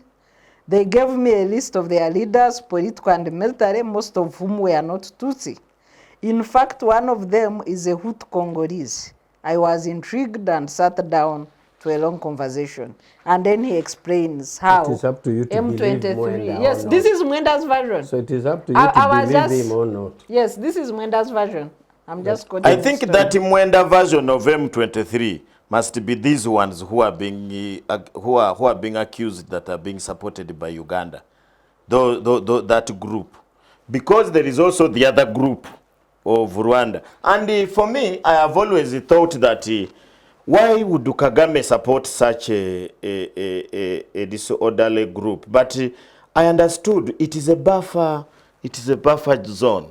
He wants to keep them there because if you don't, they will come back home. Okay, maybe you could conclude now. They will come back home. there you are Some getting of it them, wrong. some of them will come back home. Whom we are? I stop there. Afande, Uganda and M23 bromance, what is it about? In 2014, Uganda was named in black and white by the UN Experts report. Uganda conceded and agreed to restore the M23, the reason they've spent time in Uganda. But after... Restored? Yes, to rehabilitate. Yes. Uganda conceded at the UN and agreed to disarm and host M23 as a third country. And that's why M23 has spent about 7 years in Uganda. They actually speak Uganda. Yes. So how did they go back? And what is it that UN is accusing us of this time round? Okay. I may not have the facts, but I'll try to tell you what my understanding is. Because some of these facts, as I said, need the case-by-case analysis or even pre-exposition. But first, there was an issue about the status of the Banyamulenge or Rwandese-speaking people in Eastern DRC. I just want to think that if the element of refugee is in, we could check the definition of a refugee. A refugee, by definition, is a group of people who flee from one country to another for safety.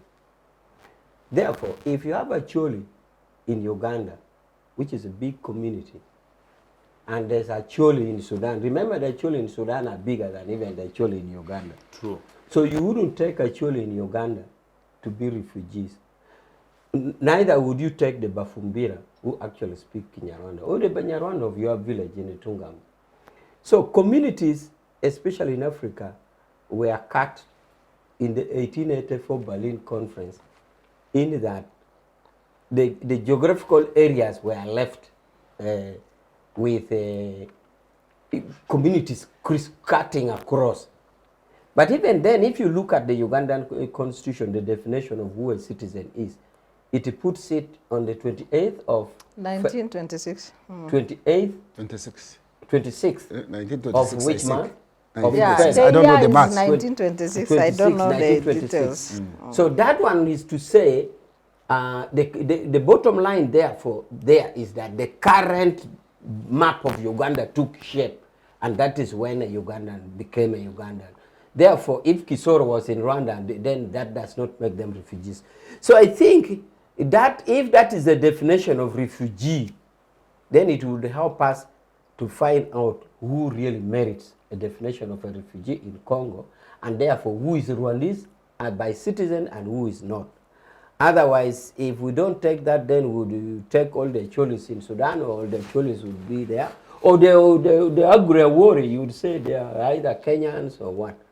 So I just wanted to think I should say that, if it can help clarify. If I was given some few minutes, I would clarify this one. I can see people do not understand that area. Prof, So Uganda, and then he comes in. Now, About the Ugandan status in M23, as you said, the acceptance that you said was done in the UN, indeed Uganda took its position to keep them. It was a known fact that they are kept in Bianga and the training camp because it was the only safe place that you could keep them, because I think at that stage they were more or less like refugees. Then in other places that were ideally gazetted to keep them. Now, I think we didn't keep hold of the dynamics. They flew out of our hands, not because of a government intention, but they escaped, so to say. They escaped from the camps and went. It's not that Uganda said now today... They escaped from Uganda here. Yeah, it's not like the government said today, we're allowing you back and we should go. Now, this brings in the element of individual names. The individual who are named... They escaped. Yes. In other words, it's not a government position that will take you back. If you think the word escape is too much, the government position to say today we are flagging you off, or we take a position that M23 should go back and fight, maybe because the peace talks has failed. The Uganda position was we want peace talks, it has failed, go to fight. No, that was not a government position. Now, being in Uganda, according to UN, and this is now pointing at the individuals, because they report there mention individuals like in the person of Mwenda, in the person of some army officers, and also both army officers general, but also army officers in and our troops in DRC. In intelligence. Our troops in DRC, our position is that they're there because of the ADF. No, they are mentioned in the report. The ADF. And if that troop thing is mentioned, I think it will crystallize down to the commander there too. Because the commander-in-chief will automatically say we are there for ADF. Now, if a commander took upon his own initiative, then he may sooner or later be personally liable. So, therefore, I am back to Security Council to say, you see, I have worked in UN for 8 years, and I was kind of very disappointed with Security Council. I actually thought the whole UN was dead. Because a lot of things happen in Gaza, and the United Nations, the Security Council could not do anything. If you try to raise something, it is vetoed. They recently passed a ceasefire. So now, permanent ceasefire. After so many deaths. After they have succeeded in the objective. Their objective, the Israeli army objective was achieved, then you pass permanent ceasefire. Which is like you have won the war. Now you have won the war, you're declaring ceasefire for what? Now, I am yet to see the Security Council, therefore, in regard to this. Ideally in New York, I have been in New York several times, the Secretary General plus the Deputy Secretary Generals and members of the Security Council, they are supposed to be having on a wall every morning to see travel spots. In Congo, there's something. In Gaza, there's something. In this place, it's supposed to be on their fingertips, on a wall, on a day-to-day. Therefore, if it is true that at individual level, there are personalities who are fueling insecurity in Congo, then let them prevail. Although I saw them failing to prevail in Gaza, maybe this time they will prevail here. Because nobody should be seen for his own economic interest to destabilize another country. Not even nobody in Kenya should destabilize Uganda. Nobody in Uganda should destabilize Tanzania. What is Uganda's interest in Eastern DRC? Uganda's interest in DRC are two, and all legitimate. Two main ones. One, the rebels who hide in Congo to attack Uganda to destabilize is one of our interests. Two. So you are pacifying security. And we always do with a sign-up memo. There's always a cooperation agreement. It's the first time. There's always a cooperation agreement. It's not always a in black and in paper. A funded for the benefit of viewers. There are many, more than one. Funded for the benefit of viewers. During Sangan clashes and the case that led us to the World Court for plunder, for which we are paying money as citizens, did not have any agreement. Oh, good. That was another thing. But we have heard, like you have agreed one, but I think that I will get copies and you see. So therefore, any intervention by Uganda government in Congo now must be based on a sign-up agreement between the two countries.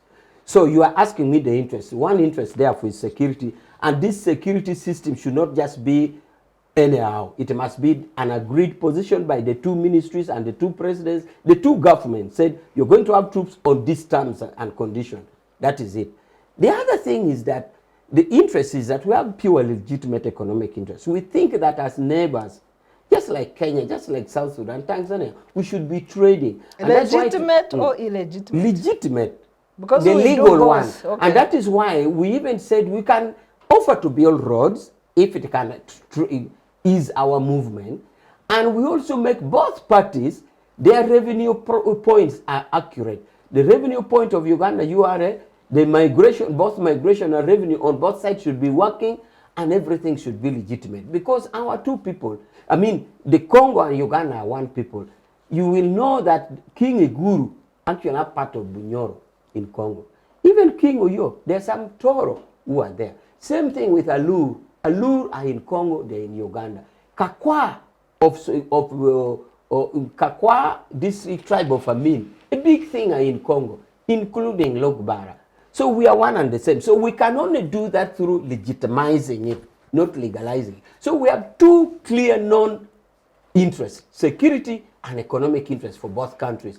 But for individuals who are doing it for their interest, I am yet to see, even if I didn't see Security Council acting in Gaza, I'm yet to see what they will do. Last question. We saw videos and pictures of the named journalist Andrew Mwenda flying off helicopters, MSRU thing when he visited DRC. In what capacity was he doing that? Could that be the reason he's featuring in these reports? I don't know. You ask Is him. he a member of You the ask UPDF? him. I don't know. You ask him. He's not. Okay. You ask him. Professor will have a last word on this show. Professor, thank you. what, as you clarify on M23, but also you will share concluding remarks as we wind up. Thank you. I would ask the management here to bring us and we discuss Eastern Congo question. I can see We shall come back. there is a lot of misunderstanding. So I will conclude by giving some ethnic identity composition of that place to help my brother here conceptualize them so that next time we discuss them very clearly. I will start with Banyamulenge, which have been confused with Rwandaphone or ethnic Banyarwanda in Congo. Banyamulenge are found in the South Kivu, not North Kivu. The towns of South Kivu are Bukavu and Uvira. I've been to Uvira myself even. So the Banyamulenge are people who reside in Mulenge Mountains in South Kivu. And actually some Banyamulenge, or the majority of the Banyamulenge community now, are opposed to M23. Now, M23 are operating in an area which you can call South North Kivu region, because there is North Kivu which is bordering our Kasese regions here and there before you reach Ituri region. Now, the people in North Kivu whose capital city is Goma, the Banyarwandaphone, that is the people who speak Chinyarwanda in that region, are not Banyamulenge. Banyamulenge were a Rwanda-speaking community living in Mulenge Mountains in South Kivu before the Berlin Colonial Conference. Let's now go to North Kivu and talk about the Rwandaphone, that is people who speak Rwanda in North-South Kivu. Now, these Banyarwanda came in that region in three different categories. There are people, a few Rwandaphones in that region, North Kivu that is, whose colonial boundaries of the Berlin Colonial Conference found there. They were joined by a group of settlers who came to Congo because it was ruled by Belgium, and Rwanda was also under Belgium. So they came there as workers in the plantations, in the mines, and joined the other wonderful people they found in that region. In 1959, when there was that crisis in Rwanda, there is a group of refugees who also came from, Batusi refugees who came from Rwanda and went to North Kivu. Now, these three categories of Rwandaphones, the indigenous, those who were settlers, and the refugees in North Kivu are not Banyamulenge. Banyamulenge are in South Kivu. Do they speak in Rwanda? They are Rwandaphones. Yeah, they are Tutsi. But let me note that they are also Hutu. They are also Hutu in North Kivu. Okay. But the Banyamulenge are pure Tutsi, but indigenous, if you can call it, to Mulenge Mountains in South Kivu. Now, the problem of North Kivu, we should not look at it only as a Rwandaphone problem. There are other tribes. They are Bahunde, they are Nyamasisi, they are this and this and this. There are other communities who are not Rwandaphone. Including Basura. Then in 1994, you had also the Hutu who ran away as refugees running out from RPF. The ex-FARC. Also joining that area. Although for them now they are not concentrated in that area where the M23 is operating. Therefore, is that part of ex-FARC in Interahamwe or other refugees?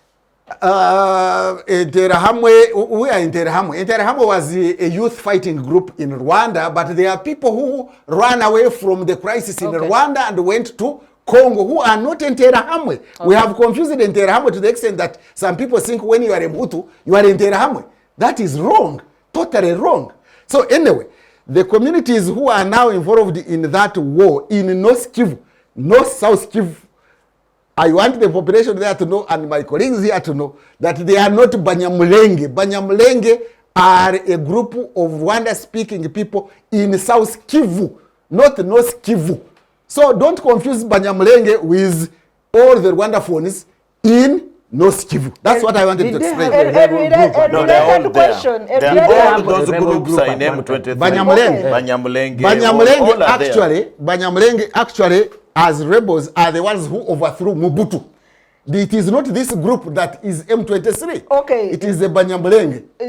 Because Congo was not accepting them as Congolese. Yeah, and yet the Berlin Colonial Conference found them there. They were fighting for citizenship, yes, led by the likes of Bizima Karaha and others. Professor, my last question to you. The late Mwalimu Nyerere warned about the Hima Tutsi Empire in the Great Lakes region and accused his friend and mentee, President Museveni, for promoting the Hima Tutsi Empire together with President Kagame. Is this part of what he authored about?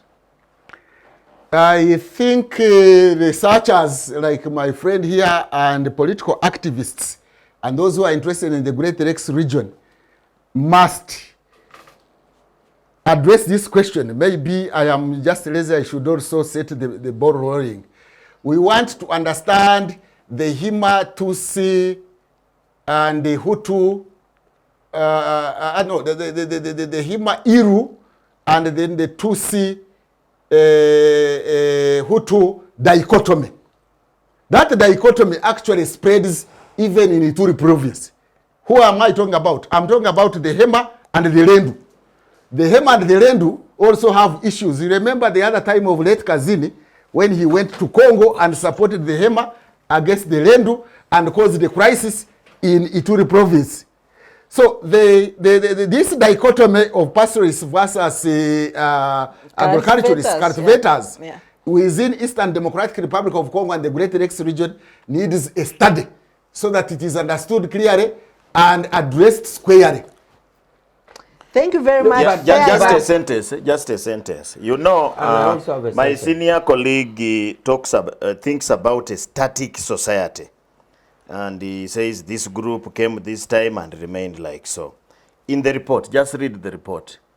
In fact, what intrigued the UN is that M23 is recruiting Banyamulenge youths and minors into their forces. We shall and they have found most of them there even themselves saying they have been recruited from Banyamulenge We group. shall My have sentence. another discussion. So when you talk about that Eastern Congo, there is no static society right now. They have intermarried, they have migrated, and these people, when they are defeated in this place, they take refuge in another area. We so, Prof, there are so many Banyamulenge in M23. My sentence. We shall have my another sentence discussion. is, Yes, as you are come in, You Afande. are quoting Nyerere and is not On the here. Himatusi Empire. Yes, I am not so sure you are putting words in the mouth of somebody.